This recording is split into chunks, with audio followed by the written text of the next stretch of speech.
small in size. So when you tell the patient you don't have cancer, what is the impact of it and how confident you are in this?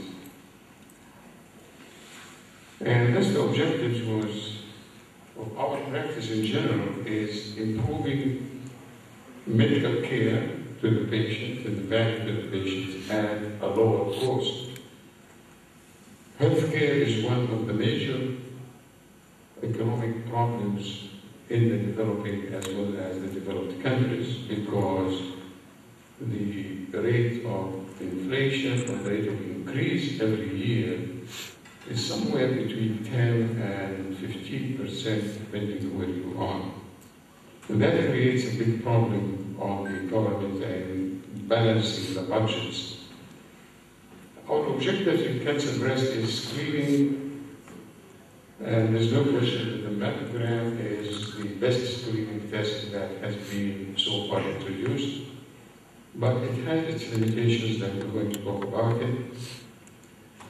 There is no question that in the history, Sclerotia mammogram and cystamilia had a role in differentiating benign from malignant lesions and staging of breast cancer that has been mentioned, and the same has been extended to the FDG and PET studies. There is a new device which has been in the market for the last 3 years or so, or more, that has been approved and now becoming to be widespread, and some of the surgeons in the States have acquired this piece of equipment which is called positive emission mammogram or PEM. I had some reservations about this in the beginning, but maybe there's some limited use for it, which I'm going to discuss with you. Limitations of differentiating benign from malignant, as I just mentioned in my introduction, staging the disease for recurrence and evaluating treatment response is very important. New PET agents are going to pass by them, and then I'm going to mention a little bit about the sentinel nodes in breast cancer. The breast cancer is #1 killer in women in the States as well as in many countries, and the PET accuracy compared to mammogram varies from 85% for PET to 67% regarding the accuracy of diagnosing malignant lesions in breast. 46% of women believe that they will die of breast cancer, that's in the States. Actual incidence of death due to breast cancer is about 3 to 4% annually, and 1 in 8 women will develop breast cancer. The best screening method is self-examination for the patient because there is no cost for it, there's no consultation, there is no exposure to radiation or anything. So every lady has to learn how to examine her breast, usually in the shower, to be able to find out whether there is a mass area or not.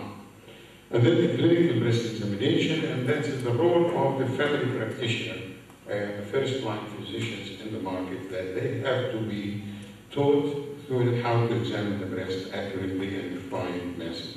And then from there, we get a referral for mammogram or the annual or biannual screening mammogram test for ladies above the age of 40 or above the age of 40, depending on the Canadian or the American standards. So mammogram is widespread, well established, and facilitates early detection of breast cancer. It's good for screening, for early diagnosis, has high sensitivity, but the problem is the low sensitivity. And the problem is mainly because of the dense breasts in fibrocystic disease of the breast, post-operative and after plastic surgery, and also after prosthesis, breast prosthesis.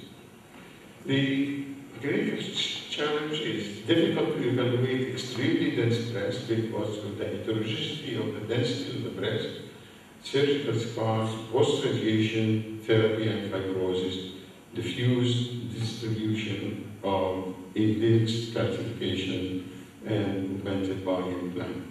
This is an example of a 40-year-old female had mass in the right breast in the upper outer quadrant for 3 months, extremely dense breast, no suspicious masses or calcifications.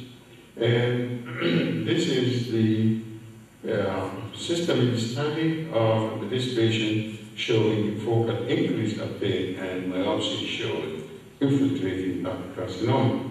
This is such a big size that you don't know how long the patient will have waited for this cancer to be discovered.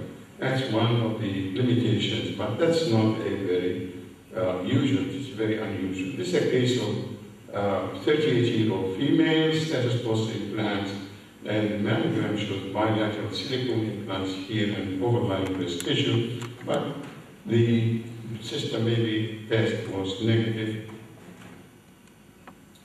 and the patient did not undergo biopsy.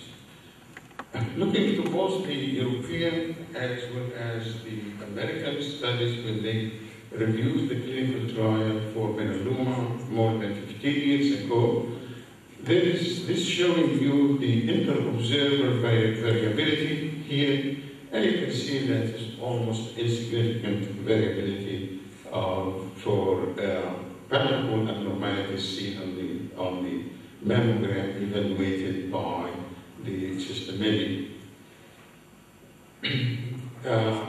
For non-palpable masses, there is, however, some differences, and you can see that the accuracy here is quite low for masses less than 1 centimeter and greater than or equal to 1 centimeter. There is improvement. There is also some variation in the inter-observer variability. You can see that reader number 2 here was more conservative than reader number 1 or reader number 3, and that's for non-palpable abnormalities.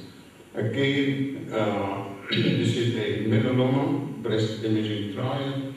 The results in non-palpable abnormality with dense versus the fatty breast. You can see that it's the sensitivity, although it is slightly less in dense breast, but the specificity not vary that much. Again, the breast imaging in non-palpable abnormalities, dense versus non-fatty breast, there was not a significant difference. Here again, showing the breast imaging trial, non-palpable abnormalities, dense versus fatty breast, it did not make that much difference. And this is the, again, palpable abnormalities, dense versus fatty, showing slight difference in the positive predictive value because of the false positives, but there was no difference in the negative predictive value. Look here to the negative predictive value, you find that it is about 80% in general. What does it mean? It means that in 20% of cases you are liable to be sued 1 year later or 2 years later that you did not detect the breast cancer in this patient because it was too small or because it was below the sensitivity of your imaging system. Equal results has been reported in the literature for the PET. These are the general results of the melanoma study showing the sensitivity, specificity, positive and negative predictive value, and the accuracy. And again, as I said, this is what is important is that this is very, very low. In breast cancer, the PET has an advantage being more metabolic and possible to do quantitation and standard uptake value and gain so much acceptance by physicians, and PET provides a wide range of tissue-specific radiopharmaceuticals with high level of spatial resolution that can be used to quantitate human biological parameters such as metabolism with FDG, receptor binding, cell proliferation, and monitor uptake of therapeutic drugs. This is in general how the malignant cells, you can measure the proliferative rate of tumor by thymidine and its analogs the glucose metabolism rate by FDG. You can measure hypoxia by the myosinusite. You can measure drug transport by BB and Verapamil. You can measure angiogenesis by using radiolabeled water or peptide. You can use nuclear receptors by FDH, thymidine, or you can use, actually, at one time was mentioned, eptirotype can be used to measure. But what is the accuracy of each of these agents in these locations? These are the different radiopharmaceuticals. Apart from FDG, there is methionine, there is thymidine, acetylcholine, fluorometronidazole for hypoxia, and fluoroestradiol for receptors. These are the ones that are actively now in the labs looking for either research. The only one that has been approved for clinical use is the FDG. These are again all results showing that for detection of primary breast cancer, the sensitivity is about 90%, specificity is quite high, but it is varies from 78% to 57% to almost 100%, again, because of the patient's population, and the accuracy in general is about 92%. And the same goes regarding the diagnosis of axillary involvement, that the accuracy and the negative predictive value will be quite low. The accuracy is only 90%. You cannot use FDG PET in order to stage the axilla, because the axillary staging is a pathological process. It is not an imaging process. And to me, there is nothing better than the sentinel node localization for staging axillary involvement. The problem of FDG in PET imaging of cancer is that it depends on the spatial resolution of the system. Now it is somewhere between 4 and 5 millimeters in more scans, which has improved tremendously from the 6 to 8 millimeters that was present a few years back. The other is the partial volume effect with small lesions, resulting in a lower accuracy and lower sensitivity. So when there is a small lesion, the tracer accumulation and accordingly the SU value will be decreased because of the partial volume effect. Also, the target to background ratio is an important factor, and it's the background activity in breast cancer is relatively higher, and that results also in lower sensitivity. In general, cancer breast does not have a higher phosphorylation rate like lung cancer or like lymphoma. It's usually the FDG or metabolic activity is lower, and that's especially when we're talking about lobular cancer or mucin-producing cancers that you expect to have some false negatives. That mentioned the lobular lung cancer. Mentioned. Again, invasive lobular carcinoma accounted for a high rate of false negative results, and about 65% were reported by embryo in small lesions. And this tumor is sometimes difficult to diagnose because of its size and metabolic activity. We also have to remember that breast cancer is not only focal disease, it could be multifocal disease, could be multi-center disease. Can affect not only one. Adler reported 5 benign cysts, 2 cases with fibrocystic disease, and a single case with local inflammation with negative, while Schleibauer studied 7 patients with benign breast cancer, found only 1 false positive. How about the PEM? What do we do? PEM is a unique device, and it has a high resolution. It is optimized, it's mobile, you can move it in a small room. Intrinsic resolution is 1.5 to 2 millimeters, and it can example of here a 48-year-old female with palpable mass in the upper outer quadrant of the left breast, corresponding with the region of diffuse microcalcifications on the MR, and X-ray guided core biopsy showing ductal carcinoma in situ. Post-biopsy MRI showed a 9 mm region of enhancement in left outer quadrant. PET scan revealed 2 regions of focally increased FDG concentration consistent with multifocal disease, and linear strands suggest extensive intraductal or lymphatic spread involving the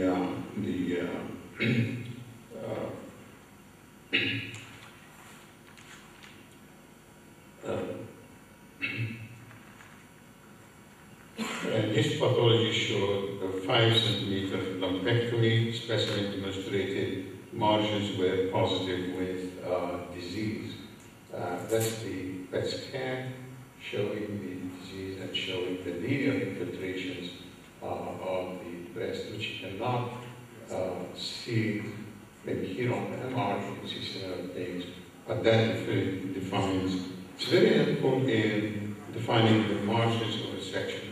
This is an example of another patient showing a mass there, and here is lymphatic spread along this mass.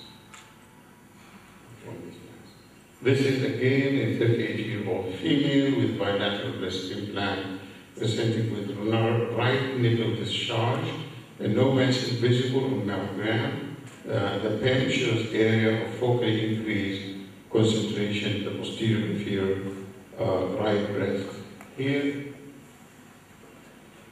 and compatible with tumor, and no visible intact implants. Left breast pen showed intact implant and surrounding breast tissue. Right breast biopsy showed discharge showed cancer. This is another 50-year-old female with bilateral breast masses noted on routine mammogram. X-ray guided biopsy showed cancer in the right breast, papilloma in the left breast. The pen showed here in the right breast a here at the edge a small lesion in addition to the multiple focal lesions here. This is the limitations actually of the pen, is that you cannot, because this field of view is small, sometimes in spots of the breast you cannot use it to stage the axilla. They've been working to improve this, but it's not really that much helpful.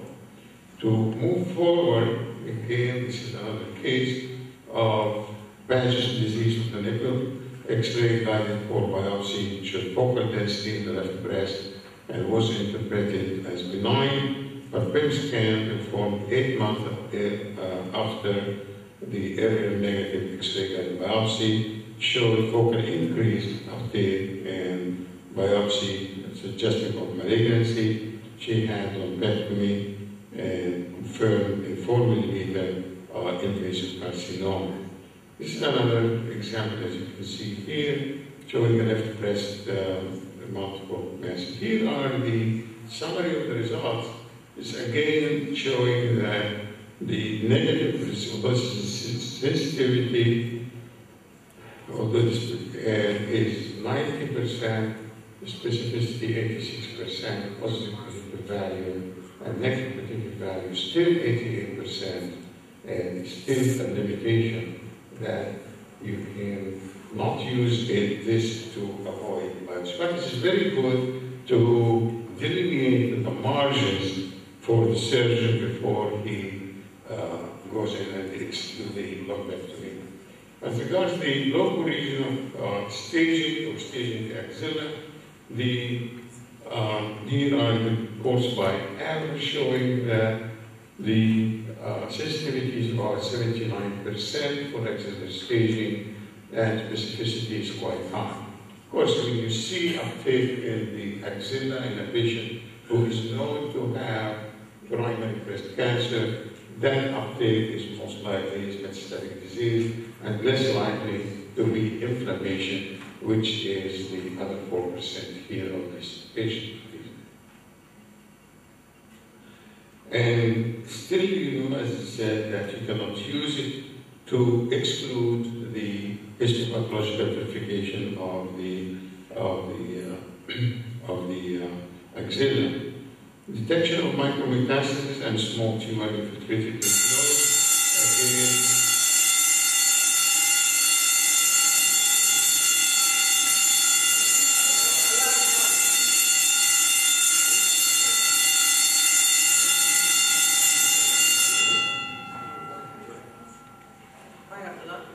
clear?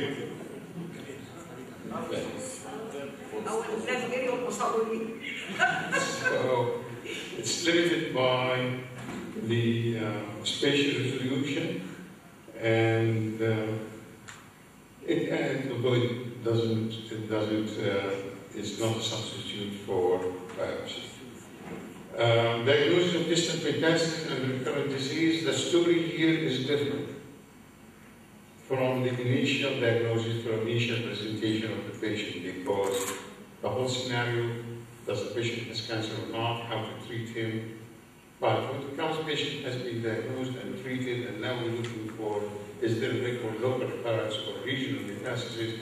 Now the scenario is different, and anything that can help the finding distant metastasis or evaluating lesions seen on the CT or an MRI would be of help to the patient. Here's from the literature, he studied 75 patients with suspected recurrence. PET imaging correctly identified 29 or 97%, and with lymph node involvement, 100% out of 15 patients. Bone metastasis was 83% out of 6, and 2 liver lesions. Detected 8 lymph nodes and 7 bone metastases that were not visualized by the CT scan. Here again, we found that there is a high diagnostic accuracy in patients with suspected recurrence or metastatic breast cancer. Sensitivity, specificity is quite high, or sensitivity, specificity is still quite low. Sensitivity of PET imaging to detect distant metastases, 85%, and specificity, 79%. These figures are good compared to the other imaging modalities. This is an example of a 54-year-old lady with breast cancer. But you can see that she had here a bone lesion that she'd been treated before. You see here a spinal lesion here in the bone lesion. This is again another patient here with breast cancer. She had recurrence, but there is also metastasis in the lungs as well as in the bones. Again, this is a metastasis to the ribs and left lobe of the liver, and there is also metastatic disease in the right lobe of the liver, as well as here in the iliac bones. Here is again, it's the liver metastasis from breast cancer. We commonly find out just before there was a patient with breast cancer, and she was questioning whether she has bone metastasis or not. And you know the false positives with bone lesions and CT and the degenerative and arthritic changes. And then we found that she has 3 liver lesions, so the whole argument has changed completely and moved forward towards better management of these patients. Again, these are 2 lesions, one in the lung, in addition to this one here in the left hyoid region. As regards to bone metastasis, okay, there is considerable variability of FDG uptake in bone metastasis with osteolytic or mixed-type lesions being better visualized than the sclerotic lesions. Sclerotic lesions shows better on the bone scan than on the FDG, and that's especially when this patient has been on treatment for a long period of time. The 23 patients here studied by Cook, for example, he found that detected more lesions than bone scintigraphy, and in a subgroup of patients with osteoblastic disease, bone metastases were frequently undetected, Therefore, the clinical role of PET imaging compared to bone scintigraphy still needs to be evaluated. Evaluating early treatment, again, is very important in order to save the patients the toxicity of bone marrow suppression and the cost and the side effects of chemotherapy, and it has to be done very early during the course of the treatment. In general, we have also one thing to say, that receptor imaging has an impact on FDG uptake. Data in the literature indicates that tumors that are receptor positive are usually having less FDG uptake because they're presumably more differentiated than the receptor negative tumors, which would have higher FDG uptake. Early assessment need to define how best to use the results of PET in order to improve the outcome and of the non-responders, as well as by moving into a different or more intensive therapy, and the outcome of responders by using less intensive therapy, as we need to go for or maybe modify the full course of radiotherapy. In general, tissue culture shows that early after chemotherapy, you will get increased FDG uptake in the cells before it decreases later on. And that also happens with radiation therapy. It's not only that the decrease, but also the rate of decrease is very important. After one cycle or two cycles of chemotherapy, if the second PET scan shows a decrease of, say, 40%, is different from a decrease of 60%. If a tumor shows only a decrease of 30 or 40%, this tumor has a possibility of regrowing again. While if the rate of decrease is very sharp, of 60 to 70%, this tumor has a chance of proceeding to complete response later on. This is an example here of responders where you get gradual decrease of FDG uptake in the tumor, while this is an example of non-responders which you see no uptake at all. When can we do that? When can we do the test? We have to allow at least 2 weeks before, after the last dose of chemotherapy, to evaluate these patients. Predicting response and hormonal therapy is again important. Hormonal therapy is preferred in breast cancer because of its low morbidity. And the hypothesis that FDG PET can be used to define functional estrogen receptors. And you see here if the responders, here there is estrogen receptors, what's called the flare phenomenon, then the responders will have early after chemotherapy an increase in SCP values, versus the non-responders will have a decrease. And this has positive and negative predictive values of high up in the 90%. Here is an example of non-responders, and these examples of responders showing increased uptake early in the treatment of these patients. So estrogen receptor imaging is another field which is going on at the present time. And here is the before tamoxifen and after tamoxifen. You can see the responders, and the non-responders usually have no uptake to start with from the beginning. And again, this is the difference between the baseline estrogen receptors for the responders versus the non-responders. Clinical use of PET represents a highly variable method in clinical cases. Women with radiodense breast with significant fibrocystic disease, fibrosis after chemotherapy, due to the limitations that we discussed, the number of unnecessary invasive procedures in benign breast masses may not be significantly reduced by currently available metabolic imaging modalities. Whole PET imaging provides a high diagnostic accuracy to detect patients with recurrent or metastatic breast cancer. Further studies are needed to address whether or not the various imaging procedures that are currently used for routine follow-up of breast cancer patients, such as chest X-ray, ultrasound of the liver. Forget about that. CT and MR may be substituted by FDG PET. PET is an excellent clinical method to detect breast cancer over 1 centimeter in diameter and to accurately identify the extent of axillary lymph node involvement in patients living with locally advanced disease. High accuracy of PET FDG imaging in the staging of the breast cancer. Metabolic signal allows for monitoring the effect of chemotherapy and differentiate between responders and non-responders during the course of the disease. Just a few words about sentinel node. Is the first node, is the definition is that it's the first node that drains the lymphatic basin of the tumor bed, which is the best node for histological identifications of lymphatic spread.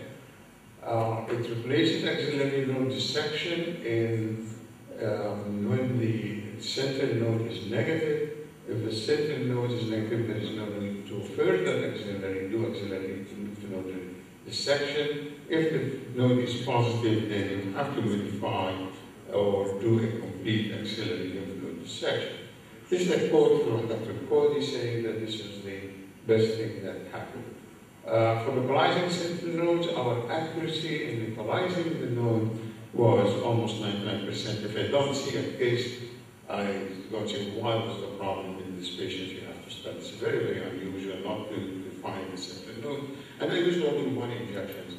People who use 4 injections in the because people injected inside the tumor, people injected around the tumor. And the more you do invasive things, the more you are liable to false positives.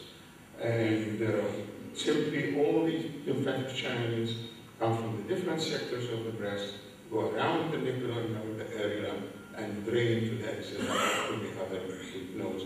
And if you give only 1 injection close to the area, then you will be able to define. And we have a negative predictive value of 100%.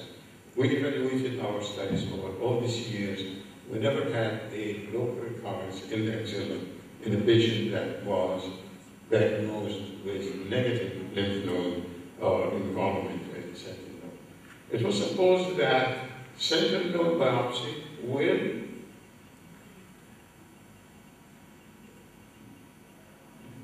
move away. We're not going to see any lymphedema like what happened after when we do axillary node dissection. However, there is reports in the literature of about 7 to 20% of patients that still develop lymphedema of the arm of the sentinel node. Why is that? There is a crossover of lymphatics coming from the arm and lymphatics coming from the breast. They're supposed to go in 2 different pathways. There is a crossover where the lymphatics coming from the breast will go to the same node that's coming from the arm in about 7% of the patients. So when you go and remove this node, okay, you're going to induce lymphedema or swelling of the arm in this group of patients. That's why the very smart surgeon that came in with the idea of doing what's called reverse axillary mapping. What she did, she injected the radioactive material in the breast. When it came to the arm, she injected the blue dye. So she sees the blue dye going to the node where if there is a crossover. If the blue dye, the blue node and the radioactive node, these are both the same node involved, she still has to take it. But she knows that this patient will have lymphedema of the arm. But there is no need to take this node if there is no crossover, because sometimes surgeons go and take more nodes. There is no need to take this node if there is no crossover. And she found that the incidence of this was about 7%. Whenever the sentinel is negative, none of these lymph nodes with crossover was involved with tumor. The crossover lymph node does not have to be the first node. It could be the second node or the third node. And what you need to do is just take the first node, and the first node is negative. There's no need to go to the second and the third node. So, and this is a study going on to see if this will be able to reduce the incidence of lymphedema after sentinel node biopsy in this group of patients. In conclusion, role of lymph medicine in breast cancer needs to be understood without missing the proper management of the patient. It's not a substitute for biopsy. It's not a substitute for axillary staging. Detects distant metastasis, evaluates treatment response, detects early recurrence, and the sector node approach is very, very valuable. And thank you very much for listening.